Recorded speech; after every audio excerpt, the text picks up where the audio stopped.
Meus irmãos, nós vamos refletir apenas um versículo do livro de São Tiago, capítulo 1, versículo 22. Tiago 1, 22. Vamos só repetir para fixar. Qual é o versículo de hoje? Faz guardar 1, 22, Tiago. Aqui está escrito assim: sede praticantes da palavra e não simplesmente ouvintes. Vamos repetir? Sede. Isso. Vamos fechar os nossos olhos para entregar este momento de pregação, de aprendizado. Deus eterno e todo-poderoso, mais uma vez nós os louvamos, exaltamos e bendizemos, porque nos dás a graça de, na tua presença, partilhar palavras que não passam. Ensina-nos esta noite, Senhor, como diz Tiago, a sermos praticantes da palavra e não apenas ouvintes. Fala-nos não aquilo que queremos ouvir, mas o que precisamos escutar. Tira-nos da nossa zona de conforto e mostra-nos qual o verdadeiro caminho a seguir. Que possamos professar a nossa fé, não apenas com os lábios, mas com o coração, com as atitudes e com a vida. E testemunhando assim a fé cristã católica, que sejamos verdadeiramente sal, luz e fermento. E que tudo aquilo que nós fizermos, por palavras ou ações, seja para a honra e glória do Senhor Jesus, que convosco vive e reina na unidade do Espírito Santo. Meus irmãos, o tema de hoje, que não é um tema muito longo, nós vamos rezar, é um tema que está aí pipocando na boca do povo, e com certeza na sua casa, no seu trabalho, onde você estuda, há pessoas assim. E hoje em dia parece que tudo é normal e tudo é certo, então a gente não sabe o que diz. Nós vamos falar hoje sobre a denominação inexistente, que alguns do IBGE se autodenominam católicos não praticantes. Talvez na sua casa, no seu trabalho, você se deparou com gente assim: mas eu sou católico, mas eu não vou à missa. Eu sou católico, mas eu não sigo a igreja não, porque tem coisa lá que eu não concordo. Eu sou católico, mas eu rezo em casa. Na verdade, o que nós não vamos aqui tratar é dessas pessoas, que na verdade elas não o são. O que nós vamos tratar é da denominação católico não praticante e mostrar para você que isso não existe. É impossível alguém ser o que não se é. Não se é o que deixou de ser. Não se é o que não se é.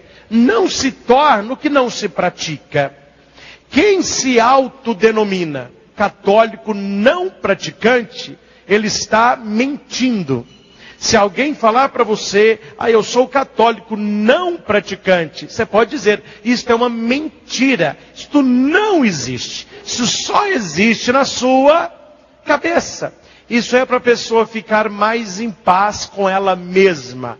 Ao invés de falar que não é nada e que não pratica nada, ela pega um nome de uma religião que todo mundo diz que é e diz que ela o é, mas ela não o pratica. A pior mentira é aquela que nós falamos para nós mesmos e acreditamos. Não sei se você conhece, espero que você não seja assim. Há pessoas que são tão mentirosas, mas tão mentirosas, que elas contam uma mentira como se fosse verdade. E ela repete tanto aquela mentira que para ela fica sendo verdade. E quando passam meses ou anos e você diz que não é, a pessoa briga com você. E você estava com ela, filho, eu estava com você. Não é assim. A pessoa faz um barraco. Porque mentira repetida se torna verdade para o mentiroso. Muitas pessoas repetiram tanto que existe o tal de católico não praticante, e tanta gente repetiu a mesma baboseira, que na cabeça de muita gente se tornou uma verdade. Não é possível ser católico praticante, pois ser católico não praticante, pois o que define o ser católico é a prática da religião católica. É a mesma coisa que alguém falar assim, eu sou o marido não praticante. Eu sou esposa não praticante. Um dia eu fui no churrasco, um cara encheu o prato de carne e falou comigo assim, padre, não assusta não. Eu sou vegetariano, não praticante. Para você acreditar que existe um católico não praticante, você tem que me provar que existe um vegetariano não praticante. Na verdade, se o vegetariano come carne, ele simplesmente não é vegetariano. Ele quer falar aquilo para dar uma paz, mas ele está se auto-iludindo, ele está se auto-enganando, né? Isto é incoerente. Você diz que é aquilo que você sabe que não é.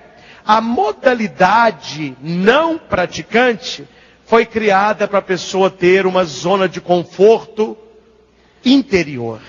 Ela sabe que ela não é.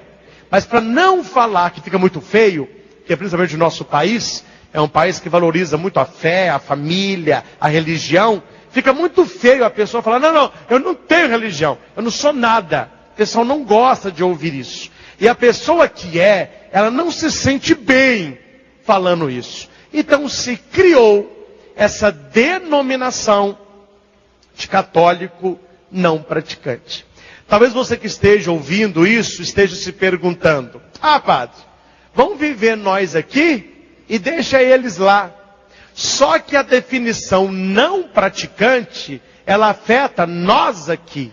Porque no ouvido de quem ouve, não interessa se é católico praticante, se é católico não praticante, se é católico visitante, se é católico ET, não interessa isso não. Quando a pessoa ouve, qual que é a sua religião? Católico, não praticante. Sou católico, não praticante. Só que o não praticante, ele começa a atrapalhar o processo. Porque não estão preocupados em mudar de vida. Nós que aqui estamos, se a gente fosse dar um prêmio de santidade, vamos escolher aqui as pessoas mais puras. A pessoa que não tem defeito, a pessoa que não fica com raiva, que de vez em quando fala mal do outro. Na verdade, o que os que não vêm alegam, que quem vem não melhora. Só pelo fato de não vir, já aceitou que não é possível melhorar. Se nós estamos aqui é porque nós não somos os melhores, mas nós queremos, nós lutamos, apesar de nem sempre dar conta. Isso é que se chama de pecador. Todos nós somos pecadores. Mas o que é pecador? É aquele que está na luta para se superar a cada dia. Aquele que está na luta para agradar o coração de Jesus. Aquele que está na luta para ser uma pessoa melhor. Qual que é o contrário de pecador? É ímpio. O que é o ímpio? É aquele que está no pecado, mas não quer sair do pecado. Ele gosta do pecado. E ele acha que é baboseira quem fala que está errado. Essa pessoa, para Deus, ela não é nem pecadora mais, ela já é ímpia. O ímpio é aquele que acostumou ao pecado e não quer romper com ele. O problema é que muitos pagãos que foram batizados na igreja católica e que não têm a prática católica, eles se autodenominam católicos. Com um detalhe, não praticante. Olha o que diz 2 Timóteo 4, do 3 ao 4. Virá um tempo em que algumas pessoas não suportarão a sã doutrina. Pelo contrário, seguindo seus próprios desejos, como que sentindo comichão nos ouvidos, se renderão de mestres, rodearão de mestres, desviarão os seus ouvidos da verdade, orientando-se por vápulas e contos. O que Timóteo está falando? Nós estamos vivendo esse tempo. Chegaria um tempo que ser cristão iria incomodar muita gente. Porque a pessoa quer viver a vida de um jeito, mas a igreja vai dizer para a pessoa, isso é pecado. Então é insuportável ser cristão. Está me incomodando. Não suporto isso que a igreja prega. Então a pessoa larga a igreja para seguir os seus próprios desejos, sem romper a nomenclatura. Na verdade, o católico não praticante, ele já rompeu com a igreja há muito tempo. Só que ele não rompeu o nome. Ele se diz, não, eu sou católico, mas eu sou não praticante. Aí se você pega o que significa não praticante, ele está falando, eu sou um católico não católico e também não praticante. Que é uma coisa totalmente coerente. Como que você afirma ser o que já não é pelo nome e pela essência?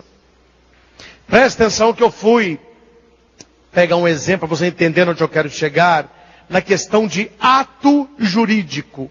Se aqui tem alguém que estuda direito, algum advogado que é nessa área, você vai entender perfeitamente, mas nós todos vamos compreender. Preste atenção. Eu não posso dizer que um ato jurídico é ilegal. Pois, sendo ilegal, ele não pode ser um ato jurídico.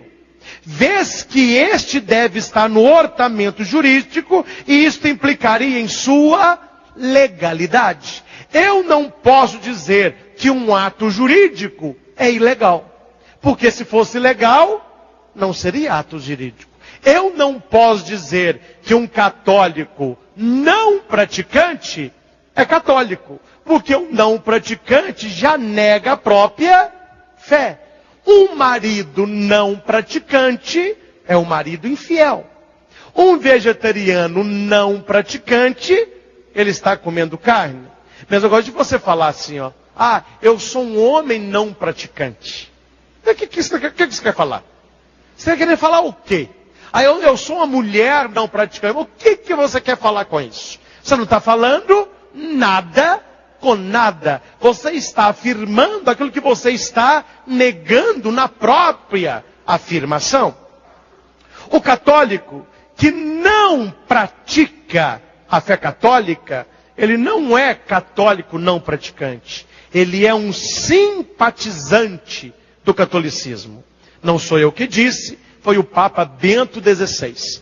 Ele diz que as pessoas que se denominam não praticantes, então eles não são não praticantes. Respeitamos a escolha deles, reza quem quer, a igreja está aberta, entra quem quer, sai quem quer, permanece quem tem juízo.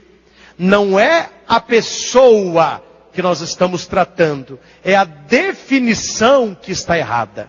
A pessoa tem que dizer, eu não sou católico, eu tenho uma simpatia pela igreja católica, mas eu não vou à missa dominical, eu não rezo, não leio a Bíblia, não quero saber o que o Papa fala, não recebo o sacramento, eu vou uma vez na morte, outra na vida, quando estou precisando aí eu vou, quando eu não estou aí que eu não vou mesmo, domingo para mim é dia de descanso, é sítio, é shopping, nem lembro de missa. Uma pessoa dessa não pode dizer que ela é uma católica, e não pode dizer que ela é não praticante, porque quem não pratica, não é. Então ela é simpatizante. Assim também, para ser cristão católico, deve-se agir como cristão, e não mero crente em Cristo. Ah, eu acredito em Jesus. Ou o pessoal tem essa frase hoje. Não, eu não vou à missa não, mas eu acredito em Jesus. Eu acredito em Jesus. As pessoas falam isso aí. Eu sei, só que é um Jesus que elas criaram. É um Jesus da cabeça delas. É um Jesus que não cobra. É um Jesus que não dá cruz. É um Jesus que não fala de inferno. É um Jesus que não fala de pecado. É um Jesus bibelô. É só para não falar que não tem. Aí ela fica lá com aquele Jesusinho que ela própria criou, porque ela não suporta a sã doutrina. Então ela cria um Jesus de acordo com o desejo dela. Não é o Jesus bíblico. Não é o Jesus eclesial. Não é o Jesus filho de Deus. É um Jesus que a mente da pessoa cria para ela mesma. Não é? E muitas vezes, gente que fala que crê em Jesus, esse Jesus fora da igreja, acredita em Jesus, joga flor para Iemanjá, bate tambor no terreiro de macumba, vai no espiritismo. É uma miscelânea que ninguém entende o que a pessoa crê. É impossível a pessoa crer em duas coisas tão diferentes. Aí você nota, coitada, que a pessoa, no bom sentido da palavra, é um ignorante. Não estou falando no sentido, se é que tem sentido positivo, né? A pessoa é uma ignorante. O que é ignorante? Ela ignora, ela não conhece o que ela diz que acredita. Como que eu posso acreditar numa água? E como que eu posso acreditar num óleo, sendo que os dois jamais se... E tem gente que fica em duas achando que é normal. Ah não, mas é a mesma coisa. Na verdade a pessoa ela é ignorante. Ela não tem conhecimento daquilo. Ela confunde alhos por bugalhos. Né? Ela está achando que parece, mas não é. Está parecendo um Denorex. Parece, mas não é. Verdade? Agora tem um outro grupo de católico que é muito engraçado. É os católicos por porcentagem. Isso é uma piada, não é? É o católico que acha que igreja é self-service. Ele confunde igreja com bandejão. Ele está achando que está no bandejão da cidade onde mora. O que é o católico bandejão? O que é o católico self-service? Ele também se denomina às vezes não praticante, mas ele diz assim: eu sou católico. Só a cara está falando tudo. Eu sou católico. Mas eu não vou à igreja não. Porque eu não concordo com muita coisa lá. Esse é o chamado católico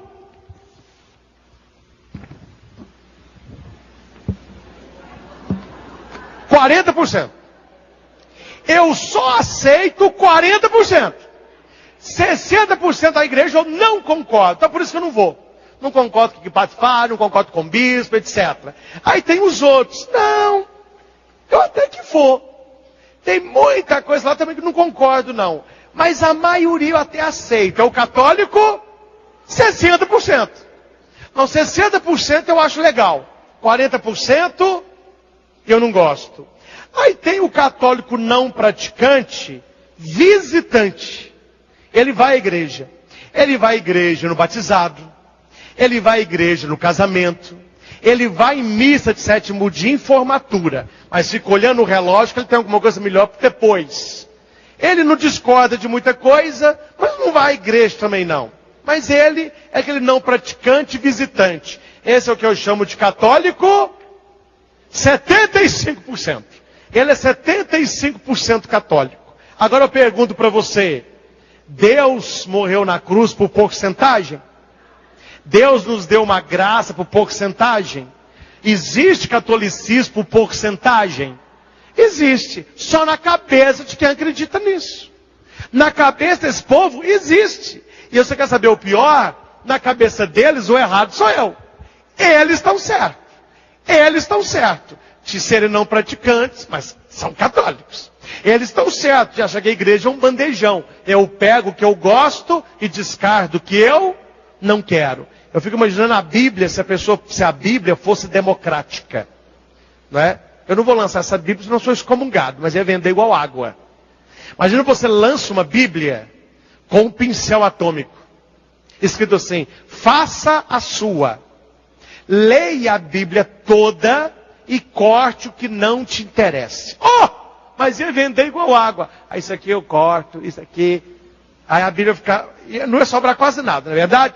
Mas aquilo que sobrasse, aí isso é porque eles acham que a Bíblia é democrática.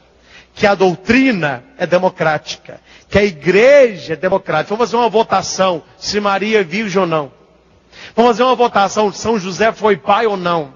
Vamos fazer uma votação se padre casa ou não. Vamos fazer uma votação se o Papa é o que tal, ou nós vamos colocar um outro. Aí começa aqui. E outra coisa interessante. Só abrir um parênteses. Estou falando para você que vem, que você é praticante, que você está aqui. Para quando surgir uma roda ou assunto, você saber pelo menos dar uma opinião. Eu não vou na sua casa.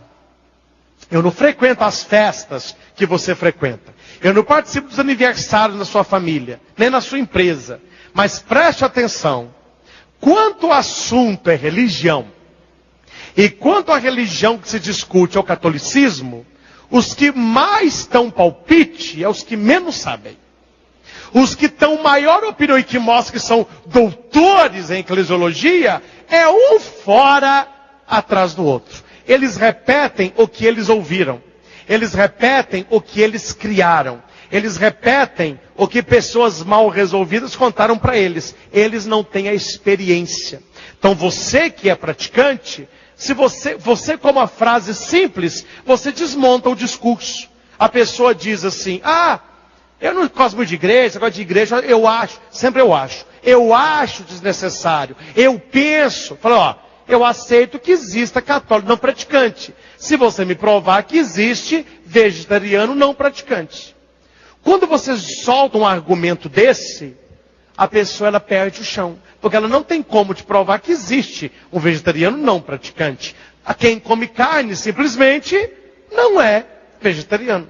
São frases pequenas e que nós colocamos a nossa religião qualitativamente e não quantitativamente. João 20, 19 a 31, não vou ler, mas fala um texto que prova que fora da igreja nós não vamos conhecer o Cristo ressuscitado. João 20, 19 a 31. Quem conhece aqui o texto de Jesus aparecendo para São Tomé? Quem conhece? Quem não conhece, quer conhecer? Maioria. Vamos lá. É um texto simples. É um texto pascal. Não é? João 20, 19 a 31. Eu vou resumir a coisa, meu irmão. Então você lê o texto completo lá. Jesus, depois de ressuscitado, ele foi aparecendo aos discípulos. Ele apareceu no primeiro dia da semana aos seus discípulos. Vamos ver quem acerta. Quantos eram que estavam lá?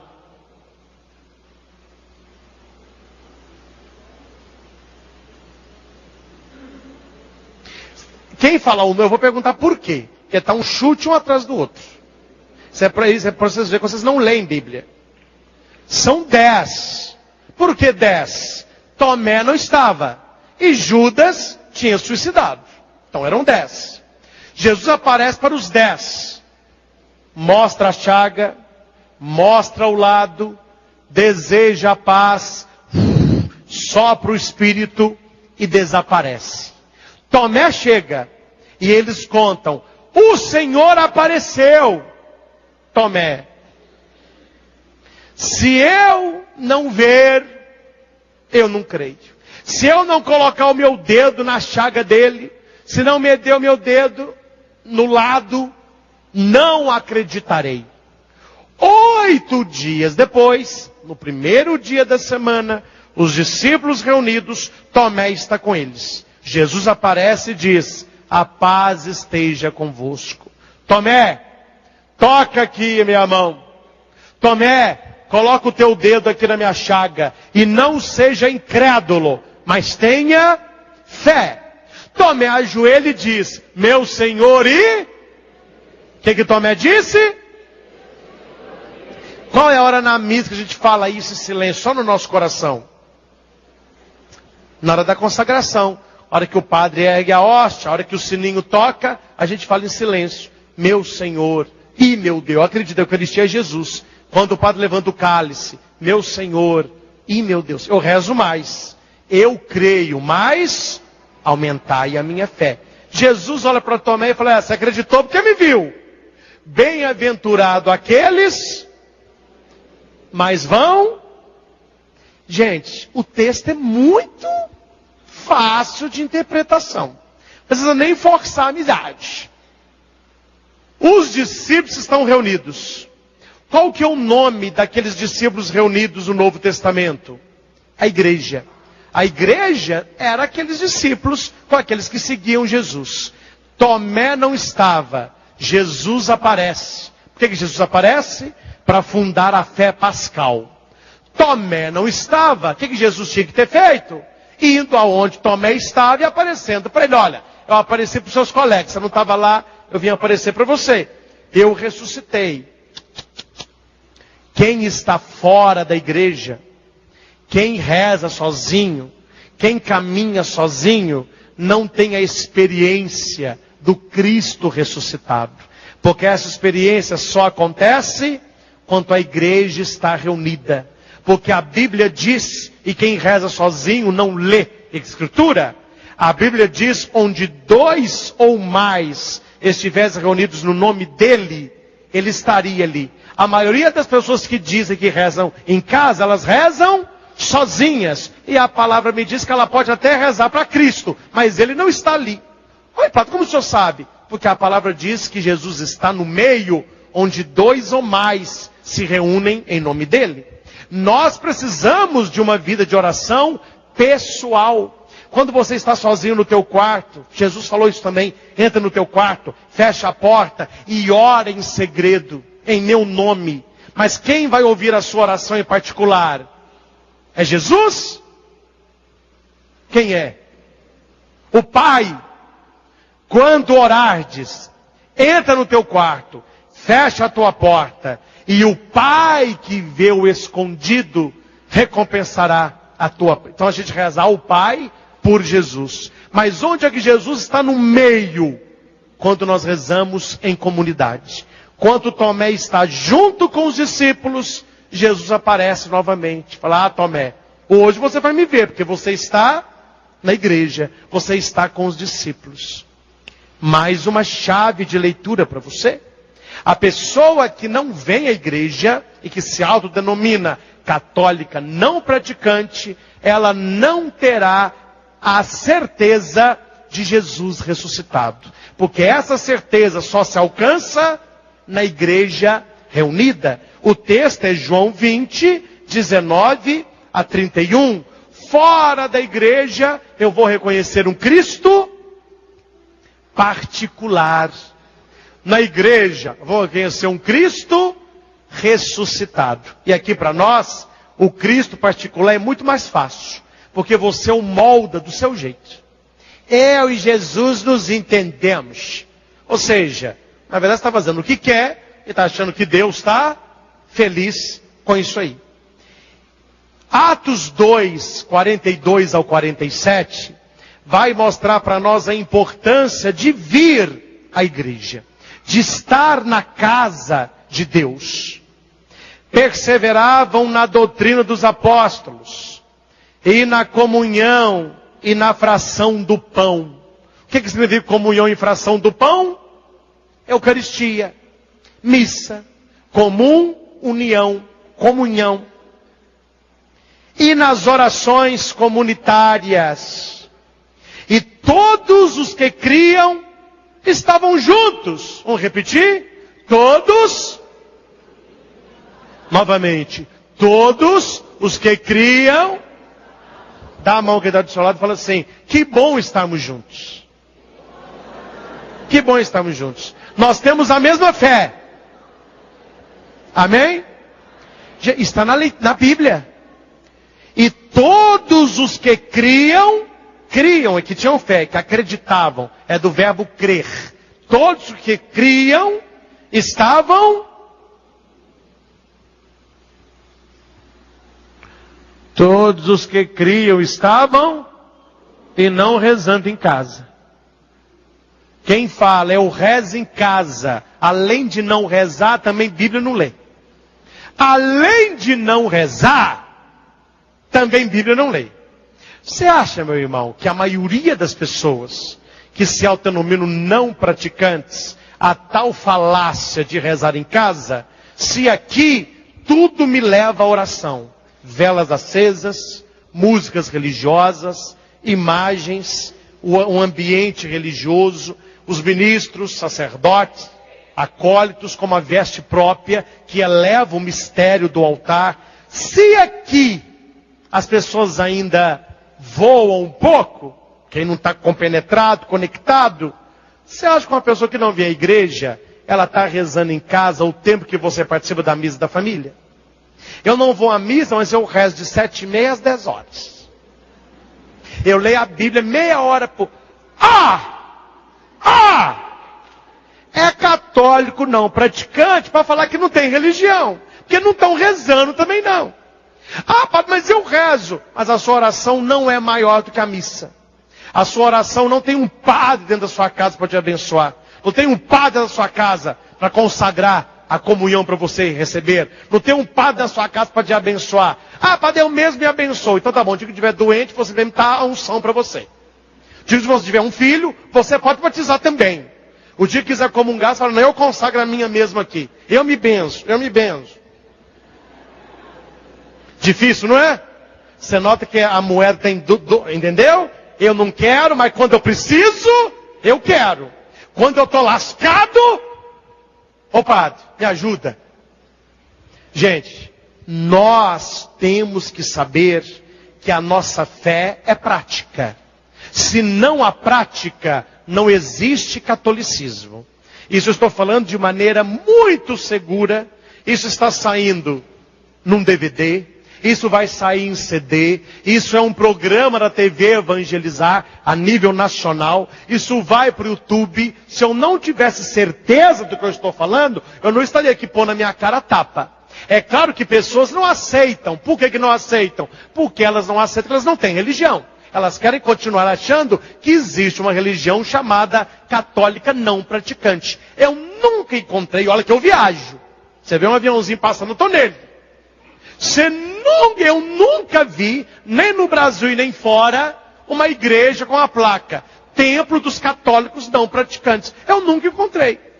É porque é uma religião inexistente. Ela não existe. Existe só na cabeça de quem acha que a pessoa está nessa aí. A definição católico não praticante é contrária à palavra de Deus. Que a palavra de Deus disse, eles se reuniam para a fração do pão. Onde 2 ou mais reuniam no meu nome, eu estarei no meio.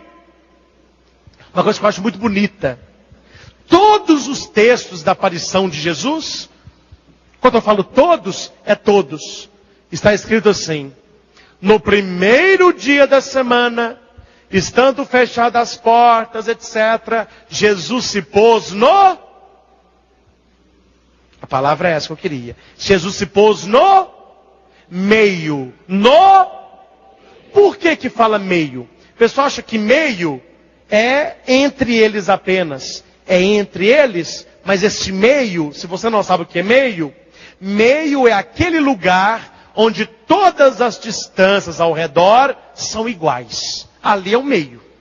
Por que Jesus se pôs no meio? Porque todos que estão na igreja, para Jesus tem a mesma distância. Jesus não separa, Jesus não condena, Jesus não exclui. Por isso que porta de igreja não tem grade. Porta de igreja, as pessoas adentram e as pessoas saem. Até cachorro entra, meu irmão. De vez em quando, celebrando a missa, passa um cachorrinho aqui, não é? Se ele não está incomodando, a gente nem tira, ele fica. Tem uns que deitam. Tem cachorro que vai à missa tanto, que essas até assim, ó. Teve um cachorrinho aqui que sumiu. Mas quem é aqui do santuário há mais tempo, quando eu era pároco, vocês lembram disso. Tinha um cachorro que acompanhava a procissão. Vocês lembram desse cachorro? Ele ficava deitado aqui, rolando um tapete, põe a pata para cima, fazia de tudo. Tapete de pulga, amém. Pulga católica, né? Pelo menos a pulga é católica, né, meu irmão? Aí saía a procissão, você acha que ele ficava aqui? Ele ia no meio do povo. Chegava lá na casa onde aguarda a imagem de Semana Santa, ele sentava, ficava vendo o povo. Eu vinha com os acólitos para guardar a roupa. Quem vinha atrás? Cachorro. Chegava aqui, deitava no portão e ficava. Eu olhava para ele e falava comigo, até amanhã. Amanhã tem mais. Gente, a igreja, até cachorro entra. Não tem grade. Ou seja, Jesus ele quer se colocar no meio de nós. Mas para que Jesus esteja no meio de nós, eu tenho que estar em torno dele, com a igreja reunida. É muito claro, meus irmãos. Uma das práticas mais importantes do catolicismo qual é? O que o católico não pode deixar de fazer é a carteirinha de identidade. Qual é? Na pinta. Missa dominical. Qual é uma das práticas mais importantes do católico? Se você conhece alguém que se diz católico, mas não vai à missa, a pessoa é simpatizante. Ela não é bem católica. Ela está criando uma religião nos moldes dela. E ir à missa aos domingos, olha para cá, não é o máximo, é o mínimo. O mínimo é ir à missa aos domingos. Tem gente que não faz o mínimo. Está complicado. Tem uma dinâmica que até eu não trouxe hoje, isso não ia demorar, mas ela mexe com as pessoas, porque você pega 7 maçãs, uma maçã, você parte a maçã em 24 partes. Você dá para a pessoa 6 maçãs e 22 partes. Você fica com 2 partes e fala com a pessoa: isso tudo simboliza a sua semana. De segunda a sábado, são as 6 maçãs. Você faz com essas 6 o que você quer. No domingo, são 24 horas. Eu dividi ela em 24 pedacinhos. Você tira 2 pedacinhos, que dá 2 horas. É a missa de domingo. Seu tempo de ir, celebrar e voltar. Tem gente que come às 6, parte 24, come 22 e quer os outros 2. Acha que é muito 2 pedacinhos de uma maçã dividido em 24, sendo que você comeu 6 inteira. Agora me responda, é o mínimo ou não é? Note que a missa é o mínimo que o cristão deve participar. Se o cristão católico não participa do mínimo, como que você espera receber o máximo de Deus? Repita comigo: se eu não celebro o mínimo, como que eu posso receber o máximo? Sendo que Deus, para mim, é um ilustre desconhecido. Repita: não se ama o que não se conhece. Por isso que a amizade virtual, ela é mais ou menos um encher linguiça. Ou ali começa algo real. Porque não tem como você ter uma amizade a vida toda com alguém só virtualmente. Se eu não amo, se eu não conheço, se eu não entro em contato, a minha vida, ela não me denomina aquilo. Então a missa dominical, ela é importante.